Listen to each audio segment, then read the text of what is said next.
I love you. Okay বলো। I love you. আমি আপনাকে ভালোবাসি। I love you. কি বললা তুমি? আমার আপনাকে ভালো লাগে। I love you. এসব এক্স ওয়াই জেড মার্কা চোর ছাগল মতো বলবানকে ভালোবাসার টাইম নেই আমার। I love you. দেখে দেখে দেখে আমি তোমাকে এত ভালোবাসি আর তুমি কান্না করে বুকের ভিতরে। এটা তো আমার না। পাশে আব্বু আম্মুকে বলে রাখছি পরীক্ষাটা শেষ হোক তোমাকে বাসায় নিয়ে যাবো। অবশ্যই যাব, তো তাড়াহুড়োর কি আছে? তাড়াহুড়ো থাকবে না, মানে তোমাকে আমি অন্য একজনের বাড়িতে ফেলে রাখছি, এটা মনে শান্তি হচ্ছে? তোমাকে যতক্ষণ না নিজের বাসায় নিজের মতো করে পাবো কোনো শান্তি পাবো। নিজেরে দেখছো? আরে এদিকে আমি কেমনে বলবো কোথায়? পুরো ক্যাম্পাসে কোথাও খুঁজে পাচ্ছি না, ফোন দিচ্ছি ফোনও বন্ধ। দিদি কই? দিদি তো গ্রামের বাড়ি চলে গেছে। আর গ্রামের বাড়ি চলে গেছে মানে কি? উল্টাপাল্টা কথা বলছো। দিদি আসলে এই কত বছর আপনাকে শুধু ইউজ করে।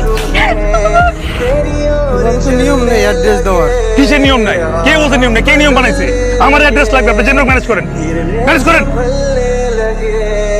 जब से है जाना तुम्हें तेरी ओर चलने लगे हर सफर हर এই তুই ক্যাম্প দিলি, এই তুই কি একটাবার দেখোস নাই এই পুরোটা তোর জন্য কি করছে?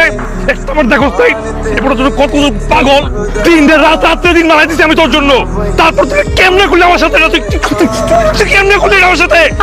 আমার বিয়ে ঠিক হয়ে গেছিল তো আগে থেকে, আর তোমরা ক্যাম্পাসে যাওয়ার পর থেকে তোমরা সবাই মিলে যাওয়া শুরু করেছো। এই বেলা চুপ থাক। তুই যদি জানতি যে তুই আমারে ভালোবাসিস না তাই নাটক কেন করলি? একটাবার এসে বলতি যে আমি তোমারে ভালোবাসি না, তোর সাথে টাইম পাস করতে তোর ইউজ করতেছি আমি, একটাবার বলতি তোর আমার জীবন বোর্ড সবকিছু দিয়ে দিতাম না। ওরা ছাড়া আমি বাঁচতে পারবো, তুই অন্য কারো এটা মেনে নিতে হবে।